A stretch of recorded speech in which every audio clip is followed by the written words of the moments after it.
आप जानते हैं, उस फरीसी के अंदर एक ऐसी बात थी जो आज बहुत सारे विश्वासियों में पाई जाती है। सबसे पहले मैं बताना चाहता हूं, फरीसी सिर्फ एक व्यक्ति नहीं है, फरीसी एक आत्मा है। और ये याद रखना, इस आत्मा का एक काम है, लोगों को अंदर रहकर वो लोगों को कंपैरिजन करना सिखाती है। देख, तू उससे बेहतर है, तू उससे अच्छा जानता है, तू उससे अच्छी प्रेयर करता है, तू पुराना बिलीवर है, तूने बैप्टिज्म ले लिया है। मैं आपको बताना चाहता हूं, इस आदमी के अंदर एक प्राइड था, और वो था कि मैं आज्ञा को मानता हूं। मेरे भाइयों और बहनों, आप देखते हो कभी कभी हमारे अंदर ये घमंड घुस के आता है कि जब आप देखते हो कि एक आदमी है जो व्यभिचार कर रहा है, अगर एक आदमी को आप देख रहे हैं जिसने जो जुआ खेल रहा है, या आप एक ऐसे व्यक्ति को देखते हो जो बहुत सारी गलत बातें करता है, तो कई बार हम अपने मुंह से नहीं कहते हैं, लेकिन अपने अंदर ही सोच लेते हैं कि खुदा ने मुझे कितना बचाया है, मैं ऐसा नहीं हूं। देखिए, परमेश्वर को धन्यवाद देना एक अलग बात है, पर अपने आप में यह सोचना कि मैं इससे बेहतर हूं, ये एक प्राइड है। मैंने कितने सारे लोगों को देखा है जिन्होंने बहुत अच्छी शुरुआत की थी बाइबल के अंदर भी, और मैंने लिविंग एग्जाम्पल्स भी देखे हैं इन दिनों में जिन्होंने बहुत अच्छी शुरुआत की थी। मैं आपको एक सत्य घटना बताता हूं।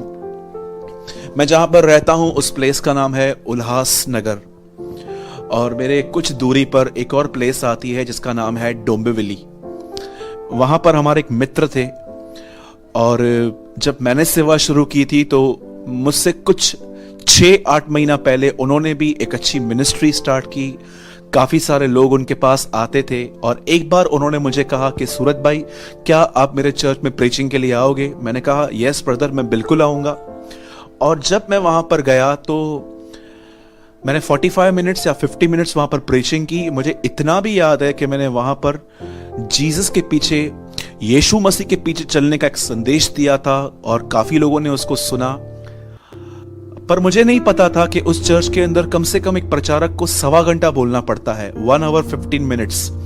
तो मैं 50 मिनट में बोल के मैं बैठ गया, तो अब 25 या 20 मिनट और पड़े थे, तो वो उठे और उन्होंने उसको कवर किया। और जब मैं उनको देख रहा था, उनकी प्रीचिंग में इतना प्राइड था अपने ओबीडियंस के ऊपर।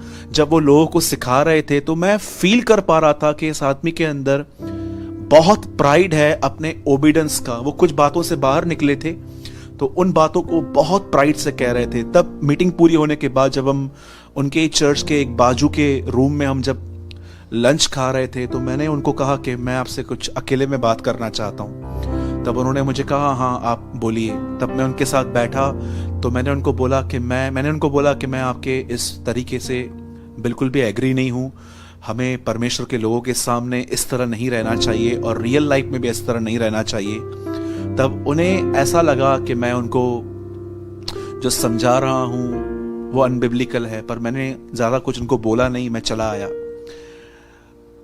उसके 8 या 9 महीने के बाद मुझे ये बात पता चली कि अब उस चर्च के अंदर बहुत कम लोग हो गए हैं। और जब मैंने दोबारा मुझे वहां पर न्योता दिया गया, तो मैंने बहुत सारे लोगों को वहां पर बैठे हुए नहीं देखा जिनको मैंने पहले देखा था।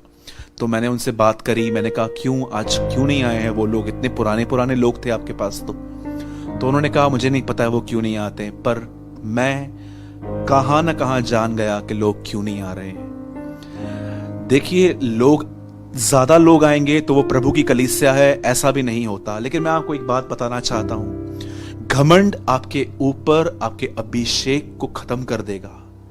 जब भी आपको किसी चीज पे विक्ट्री मिलती है, आपको और नम्र बनना है, और खुदा को यह कहना है कि खुदा मैं तुझे धन्यवाद देता हूं, क्योंकि मैं अपनी मेहनत से नहीं, मैं आपके अनुग्रह से उठा हूं।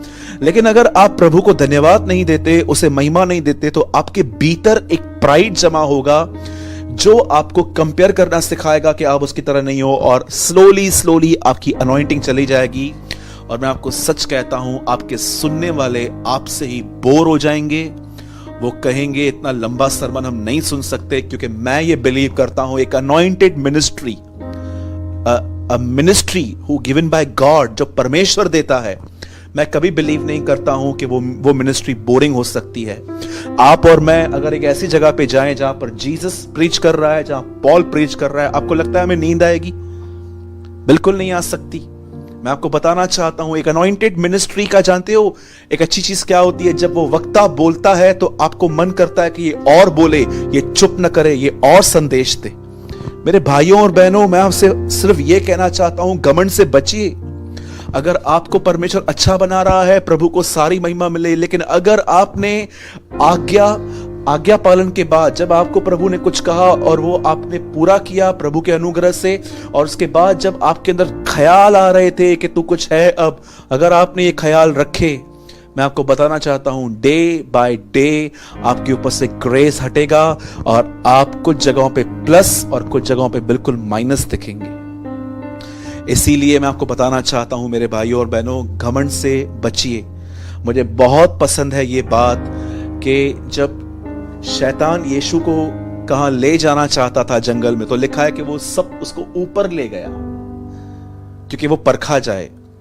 मुझे हमेशा ये बात दिखाई देती है वचनों के अंदर कि यीशु को वो ऊपर ले गया, लेकिन यीशु ऊपर खड़े रहकर भी बिल्कुल उसके थॉट्स में नहीं आया, और परमेश्वर हमें नीचे ले जाता है। जब उसने देखा प्रभु यीशु ने जगह ही ऊपर बैठा है पहाड़ पे, तो यीशु ने कहा नीचे उतर।